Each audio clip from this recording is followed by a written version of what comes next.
Welcome to my channel, where we provide an alternative view to the common narrative. Before I start, I just would like to emphasize this is an alternative view on certain matters. Today I'm going to talk about Israel and Palestinian. Now, usually I don't talk about Israel because Israel, for me, I've long written off that conflict as, how would I say, the Israelis being the bad guys and the Palestinians being the good guys. Whatever Israel is doing there is an abomination, human rights violation to the extreme, and you can say whatever you want about the whole matter. But just to make clear something, Israel is not Jewish. So if you criticize Israel, it is not to say you are criticizing the Jewish people. You must understand that. Jews might be Israelis, but not all Israelis are Jews. Now, the common narrative is usually that Israel is a Jewish state, but that's a fallacy as well.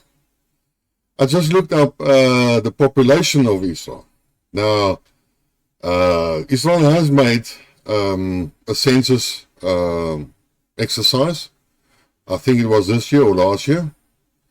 And the total number in Israel of so-called Israelis are about 9,500 people.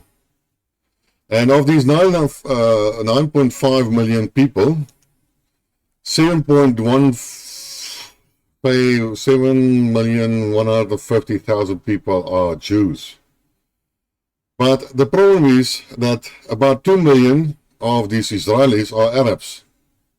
So they are not Jews. But if you read a little bit further on, you will, then there's about 540 others, which means Christians and other faiths like Armenians and Darus and I don't know, all the other faiths that are basically going on.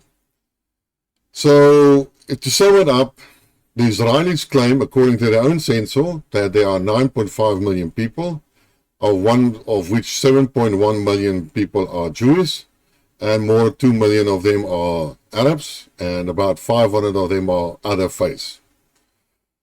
But if you read a little bit further, and you can read it on Wikipedia, this is not like fake news, you can read it on a generally accepted source. Yes, not always credible, but in this stage, this is your evidence, not mine.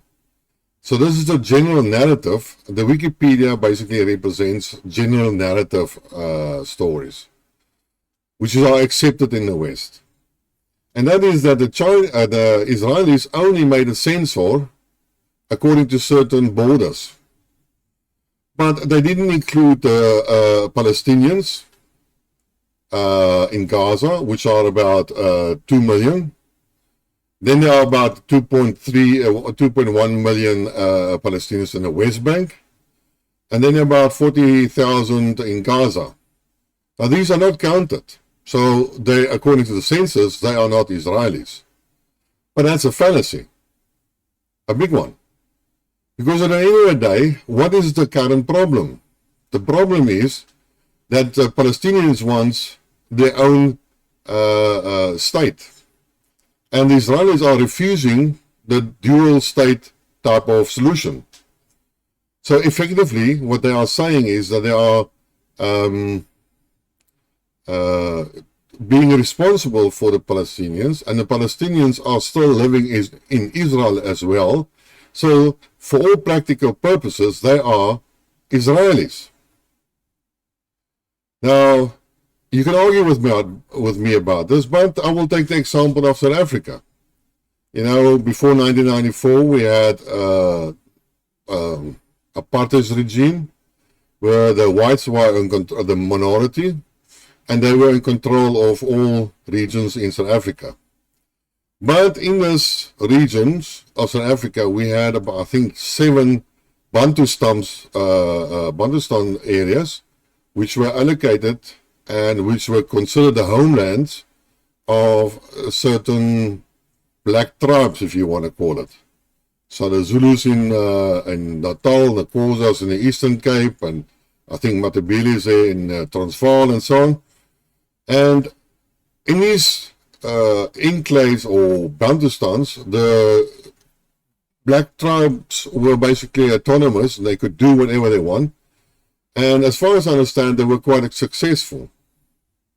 And South Africa supported the whole idea. But at the end of the day, they were still South Africans to a certain extent, but they were allocated these areas. Basically their own state. Before that, before the Bantustans, they lived in South Africa and they were South African citizens. The same as the Palestinians and the Israelis and what they are considering. South Africa was responsible for them in terms of their citizens' right. Now, if Israel conveniently doesn't want to count the Palestinians, then that is their case, but that's an error in statistics and that's a wishful thinking. They are still responsible. They still provide water and sanitation and electricity to Gaza. Are they not? They are providing work. So, these guys are Israelis for all practical purposes. Now, if you add them together, then you will find 2 million plus 2 million plus 2.1 million, that's 6.1 million.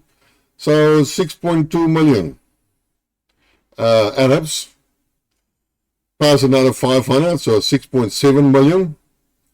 And that gives you that the Jew population in Israel is more or less like 52-54%, roughly estimated. The Jews in Israel are not the majority, counter to all the common narrative. And that is what I would like to make a point of. Although we always say, yes, if you criticize Israel, you criticize the Jews. No, you don't do that.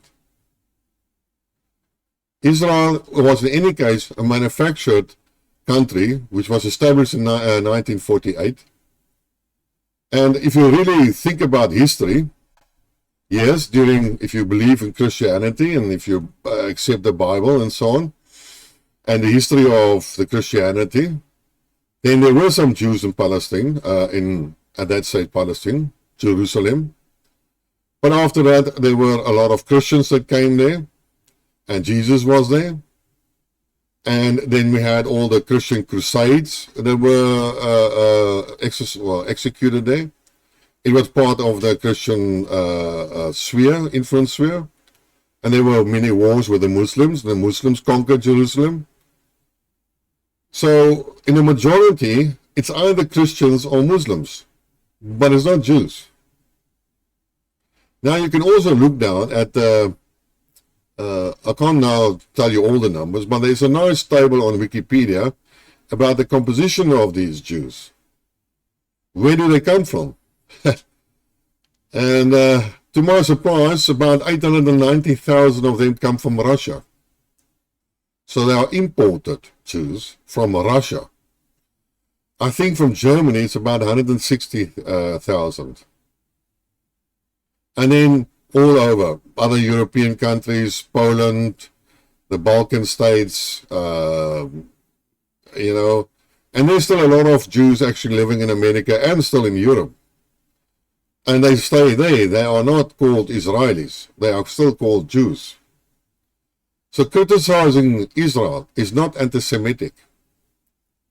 It is just observing and criticizing a murderous regime who hides behind the term of Jews, because if you touch them, you are an anti-Semitite, and anti-Semitite is the same type of swear word, like you are a racist, or you are a Holocaust denier, or you are a Nazi, or you are a white supremacist, or you are LGBT basher, or whatever you want to call that. But it's the most strongest word. So they hide behind this word that is so easily thrown around in order to hide and cover up their war crimes. Because at the end of the day, it is war crimes that they are doing. So this is my story for today. Well, for this session. Until next time. Cheers.